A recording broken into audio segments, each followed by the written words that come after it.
que a senhora avalia a resposta do governo brasileiro em relação ao desenvolvimento da vacina? José, essa é uma ótima pergunta, de difícil resposta, porque o que a gente tem enfocado sempre é no aspecto técnico de como poder avançar a despeito de todas as dificuldades que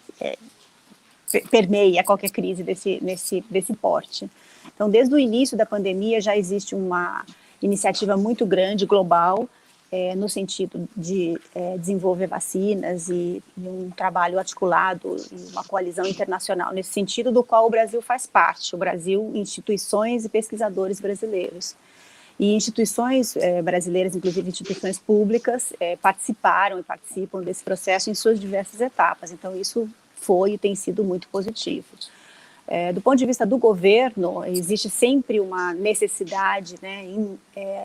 ameaças de saúde pública dessa monta e em pandemias dessa magnitude, de uma articulação, de uma coordenação, de um processo transparente de mobilização social, de uso da ciência e de uso das evidências para definir medidas que são de cunho nacional e que requerem essa articulação entre os poderes, entre os níveis de gestão e entre os estados, municípios e federação, né, em nível nacional. E isso, de fato, fica claro dizer agora retrospectivamente, mais claro ainda, mas mesmo à medida que a gente avançava na pandemia, fica claro, muito claro que isso ficou bastante aquém das expectativas. Mas eu acho que o mais importante não é o poderia ter sido melhor, o mais importante é o que pode ser feito agora, porque a gente ainda está no meio da pandemia, a gente ainda tem bastante chão pela frente, esse semestre vai ser um semestre de muitos desafios, a gente já tem vacinas, mas a gente vai ter bastante dificuldade, muitas coisas ainda a ser feitas. Então, acho que o mais importante é, aprendendo com os erros do passado, o que pode melhorar e o que deve melhorar. E aí sim, eu acho que temos uma lista muito clara de várias coisas que devem melhorar. Então, acima de tudo, condutas, decisões transparentes, baseadas em evidência, baseados na ciência, instituições fortes, articuladas nos seus diversos níveis de gestão, comunicação clara, transparente e evitar politização, obviamente, negacionismo, polarização de ideias, desinformação, fake news.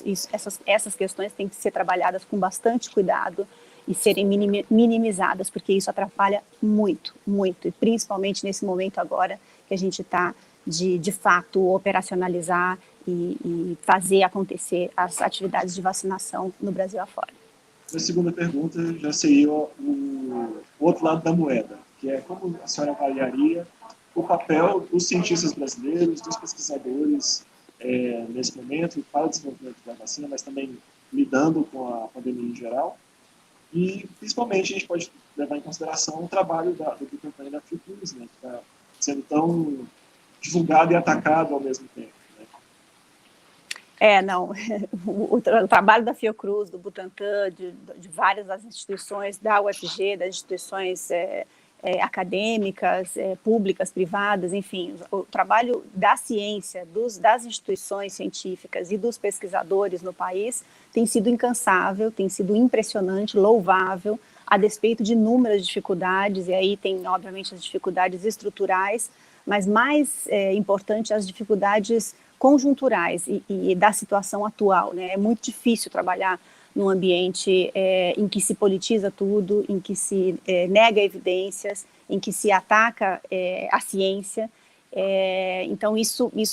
eu acho que é muito louvável, esse avanço todo e essa caminhada toda dos institutos e dos pesquisadores. Em particular, o Instituto Butantan e a Fiocruz são os responsáveis por termos vacinas no Brasil. Então, de fato, eles já são instituições e, obviamente, a liderança dessas instituições, o corpo técnico dessas instituições, que inclui um número muito grande de pessoas envolvidas nesse processo, desde já de mais de 6 meses atrás, vem trabalhando incansavelmente nesse processo todo, que implica uma série de articulações, não só o trabalho específico na produção de fato e a transferência de tecnologia da vacina, mas todo o trabalho de captação de recursos, de articulação com financiadores, com gestores, com a sociedade, com pesquisadores, para que isso de fato acontecesse. A gente vai precisar de mais vacinas, quanto mais vacinas a gente tiver, melhor, sendo elas seguras e eficazes. Então, a gente tem que caminhar com essa estratégia que já está definida, já está garantida, e sem nos descuidar de outras opções para se somar a essas vacinas que a gente já tem. Tanto o MCTI quanto o CNPq, CAPES, estão ainda mais enxutas, ainda mais apertadas que nos anos anteriores. Esse cenário de cortes, ou de bloqueios, ou de redução de bolsas, isso pode ter prejudicado a nossa resposta a essa pandemia, pode ter prejudicado o desenvolvimento, por exemplo, de um imunizante nacional? Olha, isso é inerente e natural, que quanto mais recursos para a ciência, para a pesquisa, para a educação que se tenha, maior desenvolvimento científico, tecnológico e educacional vai se ter. E aí agora, obviamente, traduzindo do amplo para o específico, a capacidade de fazer genotipagem, de fazer sequenciamento, de fazer uma vigilância adequada, de ter grupo, isso são pesquisadores que fazem, né, e são coisas muito específicas. Então, o monitoramento das cepas variantes, claro que o Brasil tem uma estrutura, tem uma expertise que já foi construída ao longo dos últimos, das últimas décadas, na verdade. A capacidade de ter produtores, por exemplo, plantas produtoras nacionais de vacina, tudo isso está estruturado há décadas. Agora, a limitação ou a redução de financiamento, e isso não é de agora, mas é também patente agora, é diretamente relacionada à capacidade de resposta que envolve ciência e tecnologia. Então, sim, se tivéssemos, né, mais recursos e mais estruturação do ponto de vista de ciência e tecnologia no país, a gente obviamente teria capacidade científica e tecnológica ampliada para além do que a gente já tem, que é importante, é significativa e tem feito o seu papel, a exemplo de países europeus, dos Estados Unidos, do Canadá, enfim, de países que têm investimentos